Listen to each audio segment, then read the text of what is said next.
ഇറാനെയും അതുപോലെ ഇറാൻ ഭരണകൂടത്തെയും ഈ ഭൂമിയിൽ നിന്ന് തന്നെ അപ്പാടെ തുടച്ചു നീക്കാനും ഇറാനെ ചുട്ടെടുക്കാനുമായി 10,000 സൈനികർ ഇറാനിലേക്ക് പുറപ്പെടുകയാണെന്ന് മണിക്കൂറുകൾ മുമ്പാണ് ഡൊണാൾഡ് ട്രംപ് പ്രഖ്യാപിച്ചത്. അങ്ങനെ ആ പ്രഖ്യാപനം കഴിഞ്ഞ് ഒരു കരയുദ്ധത്തിന്റെ വ്യക്തമായ സൂചന നൽകിക്കൊണ്ട് എന്ത് വന്നാലും ഇറാനെ തകർക്കുമെന്ന് ലോകത്തോട് വിളിച്ചു പറഞ്ഞുകൊണ്ടാണ് ട്രംപ് ഈ പ്രഖ്യാപനമെല്ലാം നടത്തുന്നത്. USS ട്രിപ്പോളി എന്ന മൂന്നാമത്തെ പടക്കപ്പലിൽ 10,000 സൈനികർ ഇതിനോടകം തന്നെ അണിനിരന്ന് കഴിയുകയും ചെയ്തിരുന്നു. ഏത് നിമിഷവും ഇറാൻ കീഴടങ്ങേണ്ടി വരുമെന്നും ഇല്ലെങ്കിൽ അതിന്റെ പ്രത്യാഘാതം അതീവ ഗുരുതരമായിരിക്കുമെന്നും ട്രംപ് അലമുറയിട്ട് പ്രഖ്യാപിക്കുന്ന സാഹചര്യമുണ്ടായി. അല്പസമയം കഴിഞ്ഞപ്പോൾ ഇറാന്റെ ഒരു മറുപടിയും എത്തി. നിങ്ങൾ എന്ത് വേണമെങ്കിലും ചെയ്തോളൂ, വേഗം ഇങ്ങോട്ട് തന്നെ വന്നോളൂ. 10 ലക്ഷം സൈനികരാണ് ഇവിടെ തയ്യാറായി നിൽക്കുന്നതെന്നും, അതായത് 10,000 സൈനികരുമായി അമേരിക്ക ഇറാനെ തച്ചുടയ്ക്കാൻ ഇറങ്ങിയപ്പോൾ ഇറാൻ അതിന് പകരം വെച്ചതാകട്ടെ 10 ലക്ഷം സൈനികരെയാണ്. എന്ത് സംഭവിക്കുമെന്ന് അധികമൊന്നും പറയേണ്ട കാര്യവുമില്ലല്ലോ.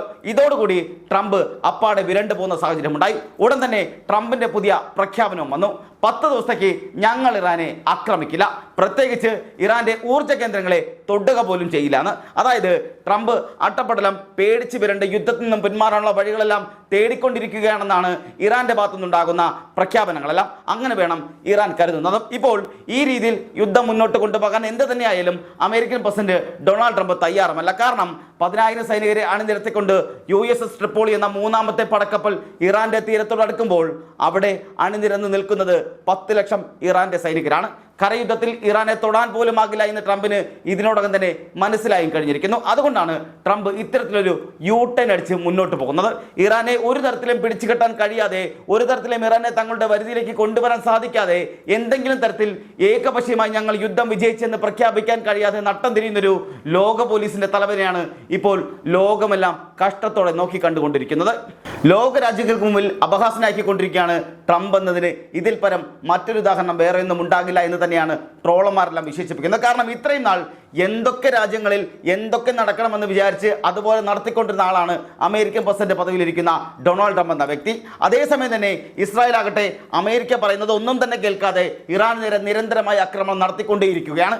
കഴിഞ്ഞ ദിവസം ഇസ്ഫഹാൻ എന്ന് പറയുന്ന അവരുടെ ഏറ്റവും പ്രധാനപ്പെട്ട ആണവ കേന്ദ്രം സ്ഥിതി ചെയ്യുന്ന മേഖലയിലേക്ക് ഇസ്രായേലിന്റെ ആക്രമണം ഉണ്ടായി. തൊട്ടു പിന്നാലെ ഇസ്രായേൽ നഗരങ്ങളിൽ തീമഴ പെയ്യിക്കുകയാണ് ഇറാനും ചെയ്തത്.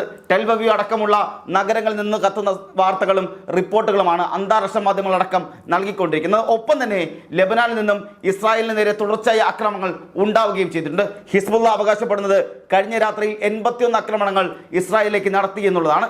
10 മെർക്കോവ ടാങ്കുകൾ അഗ്നിക്കിരയാക്കിയെന്നും അതിനു മുമ്പ് നടന്നൊരു ആക്രമണത്തിൽ ഏതാണ്ട് 20-ലധികം ടാങ്കുകൾ തകർത്തു കളഞ്ഞുവെന്നാണ് ഹിസ്ബുള്ള അവകാശപ്പെടുന്നത്. ഗസയിലെ പാവപ്പെട്ട ജനങ്ങളുടെ നെഞ്ചത്ത് ബോംബിട്ട് ഞങ്ങൾ വിചാരിച്ചാൽ ഇവിടെയൊക്കെ യുദ്ധം ജയിക്കുമെന്നൊക്കെ പ്രഖ്യാപിച്ചിരുന്ന 2 ശക്തികൾ യഥാർത്ഥ ശക്തികളുമായി ഏറ്റുമുട്ടാൻ പോയിട്ട് തോറ്റമ്പി നടുക്കടലിൽ നിൽക്കുന്ന കാഴ്ചയാണ് ഇപ്പോൾ നമുക്ക് കാണാൻ സാധിക്കുന്നത്. കാരണം 1 മാസം പിന്നിട്ടിരിക്കുന്നു ഇവിടെ യുദ്ധം തുടങ്ങിയിട്ട്. ട്രംപ് തുടക്കത്തിൽ പറഞ്ഞ ആ ഒരു സമയപരിധിയിലായിരുന്നെങ്കിൽ യുദ്ധം വിജയിക്കേണ്ട സമയമെല്ലാം അതിക്രമിച്ച് കഴിയുകയും ചെയ്തു, അല്ലെങ്കിൽ ഇതിനോടകം നിന്നത് കഴിയുകയും ചെയ്തു. ഇറാനിൽ താൻ പറയുന്ന ഭരണാധികാരി വരുമെന്ന് ട്രംപ് പറഞ്ഞിട്ട് എത്ര നാളായെന്ന് കൂടി ആലോചിക്കണം. അവിടെ ഇപ്പോൾ ആരാണ് ഭരിക്കുന്നത്? IRGCയെ പൂർണ്ണമായും നിരായുധീകരിച്ചുവെന്നും ഇറാന്റെ മിസൈൽ ലോഞ്ചിങ് പാഡുകളെല്ലാം പൂർണ്ണമായി തകർത്തുവെന്നും ട്രംപ് നെതന്യാഹും എത്ര തവണ തന്നെ പ്രഖ്യാപിച്ചെന്ന് കൂടി ആലോചിക്കണം. അതിനെല്ലാം ശേഷം ട്രംപ് കഴിഞ്ഞ ദിവസം ഒരു വലിയ പ്രഖ്യാപനം നടത്തിയിരുന്നു. ഇനി അവരെന്നെ, അതായത് ഇറാൻ ഭരണാധികാരികൾ, ഇറാനിലെ ആൾക്കാർ എന്നെ അവിടുത്തെ ഭരണാധികാരിയായി വിളിച്ചിരുന്നു, എനിക്ക് സമയമില്ലാത്തതുകൊണ്ട് ഞാൻ പോകാത്തതാണ് എന്നൊക്കെയുള്ള തരത്തിലുള്ള വമ്പൻ പട്ടുകൂറ്റൻ പ്രഖ്യാപനങ്ങളൊക്കെ ട്രംപ് നടത്തുന്ന സാഹചര്യമുണ്ട്. ഇതൊന്നും കൂടാതെ ഇനി ഇറാനും ഞാനും കൂടി തീരുമാനിക്കും ആ കടൽ ആര് ഭരിക്കണം എന്നുള്ളത്. അത്തരത്തിലുള്ള രീതിയിലുള്ള വലിയ തരത്തിലുള്ള പ്രഖ്യാപനങ്ങൾക്ക് ട്രംപ് നടത്തുന്ന സാഹചര്യം വരെ ഉണ്ടായിട്ടുണ്ട്. എന്നിട്ടിപ്പോൾ അവിടെ എന്താണ് സംഭവിക്കുന്നത് എന്ന് കൂടി ആലോചിക്കണം. ഇപ്പോൾ വീണ്ടും വീണ്ടും വീണ്ടും അമേരിക്ക സൈനിക കേന്ദ്രങ്ങളിലേക്ക് ആക്രമണമെല്ലാം നടത്തിക്കൊണ്ടിരിക്കുന്നു. 13 അമേരിക്കൻ സൈനിക താവളങ്ങൾ തകർത്തുവെന്നാണ് ഇന്ന് പുലർച്ചെ തന്നെ വന്നിരിക്കുന്ന റിപ്പോർട്ടുകൾ എന്ന് പറയുന്നത്. ഇസ്രായേലിന് യുദ്ധം നിർത്താൻ സാധിക്കുകയുമില്ല, അവർ ഇറാനെ പൂർണ്ണമായി തകർത്തിട്ടേ പിന്നോട്ടുള്ളെന്ന് വെല്ലുവിളിച്ചാണ് യുദ്ധത്തിനിറങ്ങിയത്. പക്ഷെ അവർക്കും ഇറാനെ പിടിച്ചുകെട്ടാൻ കഴിയുന്നില്ല എന്നുള്ളതാണ് ഏറ്റവും പ്രധാനപ്പെട്ട കാര്യം എന്നത്. ഇസ്രായേലും അമേരിക്കയും ഇറാന്റെ എന്തെങ്കിലുമൊക്കെ കുറച്ച് ലോഞ്ചിങ് പാഡുകൾ സൈനിക കേന്ദ്രങ്ങളൊക്കെ തകർക്കും, അവിടെ അവർ തകർക്കുകയും ചെയ്തിട്ടുണ്ട്. മിസൈൽ സംരക്ഷണശാലകൾ എന്ന് കരുതി ചില കെട്ടിടങ്ങളെല്ലാം തകർക്കുകയും ചെയ്തു. അതിനുശേഷം ഇരുവരും ഉടനെ പ്രഖ്യാപിക്കും ഇറാന്റെ പ്രധാനപ്പെട്ട കേന്ദ്രങ്ങളെല്ലാം ഞങ്ങളിതാ ആക്രമിച്ചത് കഴിഞ്ഞിരിക്കുന്നു, ഞങ്ങളിതാ തകർത്ത് തരിപ്പണമാക്കിയിരിക്കുന്നു എന്നും. അപ്പോഴായിരിക്കും ഇറാൻ മറ്റൊരു കേന്ദ്രത്തിൽ നിന്നും ശക്തമായൊരു ആക്രമണം തിരിച്ചടി അങ്ങോട്ട് നൽകുന്ന സാഹചര്യം ഉണ്ടാകുന്നു. അതായത് ഇറാന്റെ ആയുധശേഖരങ്ങൾ എവിടെയാണെന്നോ, ആയുധ കേന്ദ്രങ്ങളെല്ലാം എവിടെയാണെന്നോ, ഇറാന്റെ യഥാർത്ഥ ശക്തി കേന്ദ്രീകരിക്കുന്നത് എവിടെയാണെന്നോ എന്നതിനെ കുറിച്ചൊന്നും ഇപ്പോഴും അമേരിക്കയ്ക്കും ഇസ്രായേലിനും യാതൊരു പിടുത്തവും കിട്ടാത്ത സാഹചര്യത്തിലാണ് മുന്നോട്ട് പോകുന്നത്. അതിനിടയിലാണ് അമേരിക്കയുടെ യുദ്ധക്കപ്പലുകൾ എവിടെ പോയി എന്നുള്ളൊരു വലിയ ചോദ്യം ഇവിടെ ശക്തമായി ഉയർന്നു വരുന്നത്. അമേരിക്കയുടെ ഏറ്റവും പ്രധാനപ്പെട്ട യുദ്ധക്കപ്പലായ USS ജെറാൾഡ് ഫോർഡ് ലോകത്തിലെ തന്നെ ഏറ്റവും വലിയ യുദ്ധക്കപ്പൽ കൂടിയാണ്.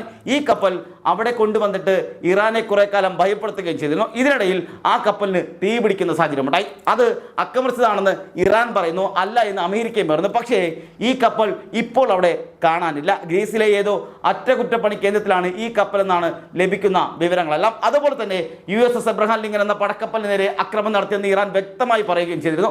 പകരം USS ട്രിപ്പോളി എന്ന മറ്റൊരു കപ്പലാണ് വന്നുകൊണ്ടിരിക്കുന്നത്. അതിൽ 5000 മുതൽ 10000 വരെ പടയാളികൾ ഉണ്ടെന്നാണ് അമേരിക്ക പറയുന്നത്. പക്ഷേ അതൊന്നും പോരാ ഇറാനെ ആക്രമിക്കാൻ എന്നുകൂടി ഇവിടെ പറയേണ്ടിയിരിക്കുന്നു. കാരണം കരയുദ്ധത്തിന് ഇറക്കുകയാണെങ്കിൽ അമേരിക്കയ്ക്ക് പരമാവധി 50,000 സൈനികരെ അണിനിരത്താൻ സാധിക്കുമായിരിക്കും. പക്ഷേ അപ്പുറത്ത് നിൽക്കുന്നതാകട്ടെ 10 ലക്ഷം സൈനികരാണുള്ളത്.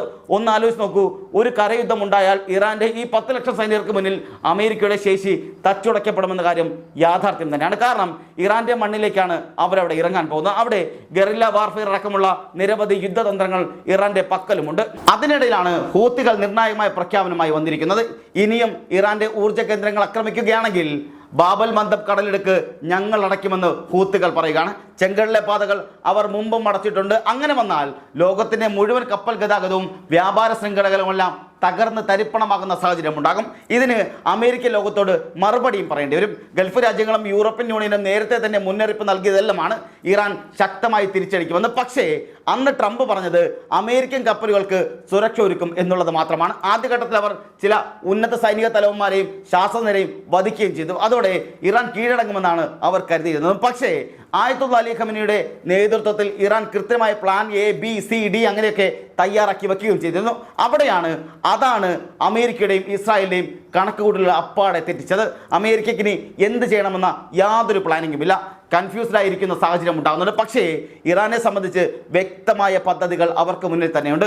ഇസ്രായേൽ ഇപ്പോൾ പറയുന്നത് ഇറാന്റെ വിദേശകാര്യ മന്ത്രിയെയോ പാർലമെന്റ് സ്പീക്കറെയോ ആക്രമിക്കില്ല എന്നുള്ളതാണ്. കാരണം അവർക്ക് ചർച്ച നടത്താൻ ബാക്കിയുള്ള ആൾക്കാർ വേണം. അതിൻ്റെ അർത്ഥം ഇറാന്റെ പരമാധികാരത്തെ തൊട്ട് കളിച്ചാൽ അപകടമാണെന്ന് അവർക്ക് മനസ്സിലായി കഴിഞ്ഞിരിക്കുന്നു എന്നുള്ളത് തന്നെയാണ്.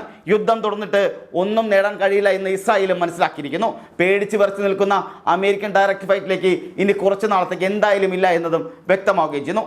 ഇറാന്റെ വാശി, ഇറാന്റെ പ്രതികാരം അവസാനിക്കാൻ ഇനി ലോകശക്തികൾക്ക് ആർക്കും കഴിയില്ല എന്നുള്ളതാണ് യാഥാർത്ഥ്യമായ കാര്യം. ഒരു ഒത്തുതീർപ്പ് വേണമെങ്കിൽ ഇറാൻ പറയുന്നതെല്ലാം അനുസരിച്ച് സാഷ്ടാംഗം വീഴേണ്ടി വരുന്ന ഗതികെട്ട അവസ്ഥയിലേക്കാണ് അമേരിക്കയും ഇസ്രായേലും എത്തിപ്പെട്ടുകൊണ്ടിരിക്കുന്നത്. കാരണം നമുക്കറിയാം, കഴിഞ്ഞ ദിവസം ആദ്യം പറഞ്ഞത് ഇനി 5 ദിവസത്തേക്ക് യുദ്ധം ഉണ്ടാകില്ല, അല്ലെങ്കിൽ 3 ദിവസത്തേക്ക് ഉണ്ടാകില്ല. അതാണ് പിന്നീട് പറയുന്നു ഇനി 10 ദിവസത്തേക്ക് ആക്രമണം അവസാനിപ്പിക്കാം എന്നുള്ളതാണ്. കാരണം അമേരിക്കൻ പ്രസിഡന്റായ ഡൊണാൾഡ് ട്രംപ് ഓരോ തവണയും ഓരോന്നിങ്ങനെ പറഞ്ഞുകൊണ്ടിരിക്കുകയാണ്. എന്നെ പ്രസിഡന്റ് ആകാൻ വിളിച്ചു, എന്നെ അവിടുത്തെ പരമോന്നത നേതാവാകാൻ വേണ്ടി വിളിച്ചു, ഞങ്ങളിതാ ഇറാനെ അങ്ങ് തീർത്തിരിക്കുന്നു, ഇനി ഇറാൻ ഉണ്ടാകില്ല എന്ന് പറഞ്ഞു. പിറ്റേ ദിവസം ഇറാൻ അടുത്ത് വീണ്ടും അടി തുടങ്ങുകയും ചെയ്യും. അങ്ങനെ അമേരിക്ക എന്തൊക്കെ പറയുന്നു അതിന് നേരെ വിപരീതമായ സാഹചര്യമാണ് ഉണ്ടാകുന്നത്. അപ്പോഴും ട്രംപിനൊന്നും മിണ്ടാനോ ഒന്നും ചെയ്യാനോ പറ്റാത്ത സാഹചര്യം ഉണ്ടാകുന്നു. ഇപ്പോഴത്താകട്ടെ ഇസ്രായേലാകട്ടെ ട്രംപ് പറയുന്നതൊന്നും കേൾക്കാത്ത സാഹചര്യം ഉണ്ടാകുന്നു. അങ്ങനെ ട്രംപ് ഇപ്പോൾ നട്ടം തിരിഞ്ഞ് നിൽക്കുന്ന സാഹചര്യമാണ് ലോകരാജ്യങ്ങൾക്ക് മുന്നിൽ പോലും ഉണ്ടായിക്കൊണ്ടിരിക്കുന്നത്.